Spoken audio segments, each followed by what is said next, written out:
to Jay's Christmas party from the worship team.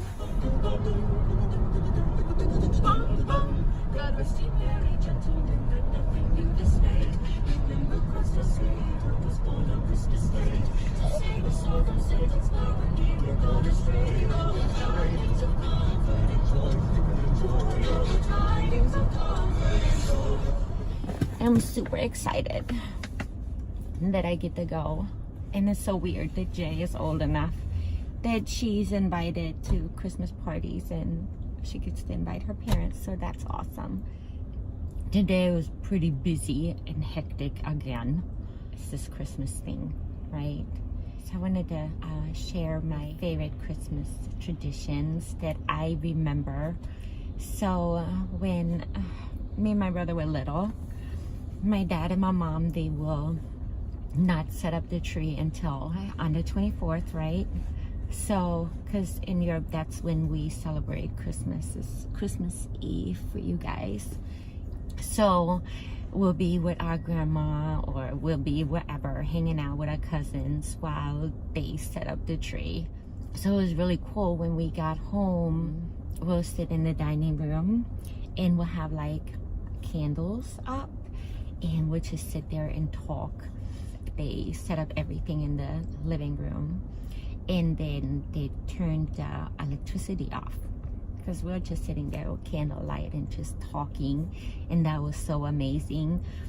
And then either one of them will get up and turn the electricity on the fuse box, right?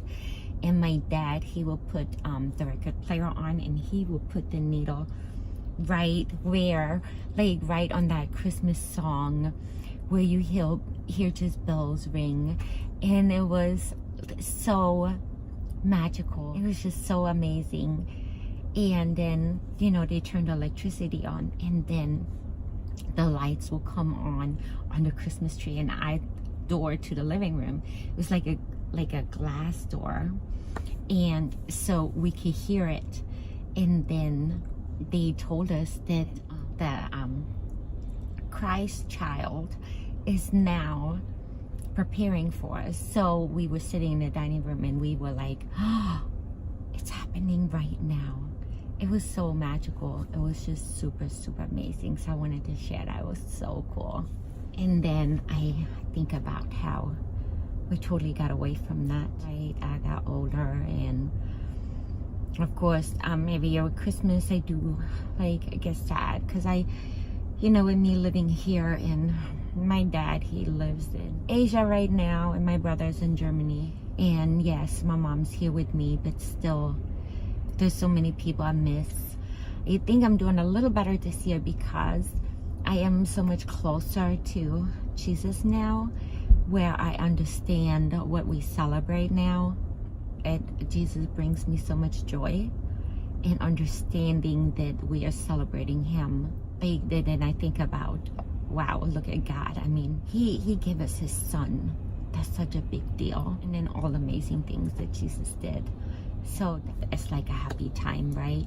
I do still, I remember one Christmas, and I'm sorry guys, that's a little hard for me to talk about, but I said I'm gonna be transparent, and that's what we're gonna do. I remember when Denise was 2. That was shortly after I found out that Denise's dad was addicted to heroin. I remember that Christmas Day, he was in a clinic and he was getting the help that he needed. And I remember me taking Denise there to spend Christmas there with him. He had a really rough time seeing Denise come there and me come there, and so that was one of the most painful Christmases that I ever had. But I don't want to talk about all that sad stuff right now. My heart is right now is that we do understand what Christmas is. That it's not about the presents, it's about love. And it's about being kind. That's apparently not a thing for everybody. I mean, just on our way here, like, people will still cut you off, and people are upset, and people are stressed out, and that's just not a good place to be, I think. That's not what this is about. I've been so stressed out about Christmas, and what I'm super excited about is the grandbabies. So that's super exciting. My prayer really goes out to all those families that are less fortunate than us. I just pray that people will understand what it's all about. It's 12:15, and we just got home a little while ago. Just like most times, I don't want to go anywhere, and I just want to be in the house, especially when it's cold outside, because my fibro messes with me when it's really cold outside. But I made this commitment, and I promised a person that's very special to me that I will go. So I went, and I had a very good time. It's like that a lot of times that I just don't want to go anywhere, and I just want to sit in my house. That's not good for me if I'm in the house all the time. I have too much time to be in my head and all those kind of things. So as always, I'm super glad I went. We played games, and the food was so good, y'all. It was so amazing. I am now sitting in front of my fireplace because I'm so cold, and I'm trying to warm up really quick before I go to bed. I'm super tired, I'm super beat. I didn't get any rest today, which I feel in all my joints right now. Hopefully I'll be able to sleep tonight, and what I'm gonna do is, instead of watching TV, I'm gonna listen to a book on Audible. Oh, my birthday's coming up. If you want to get me something, give me some Audible credits. Like, I love Audible. My prayer tonight is that during the times that you just want to be alone and you want to completely isolate yourself, those are the days that you need to get out. You need to make it your business to get out of the house, because we can't feed into that. If I am in bed for too long, I get comfortable in my bed, and then I get super depressed, and then it's gonna take forever to get me out of the bed.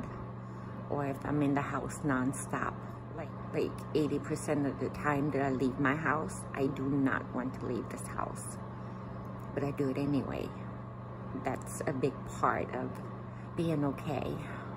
And sometimes I'm scared because my anxiety is crazy or whatever, but then I go, and then I'm okay. Yeah, tonight I pray that you will not feed into that. Call up a friend, go for some coffee, or just go for a walk. A lot of times that helps me if I just go outside and go for a walk. To bed now.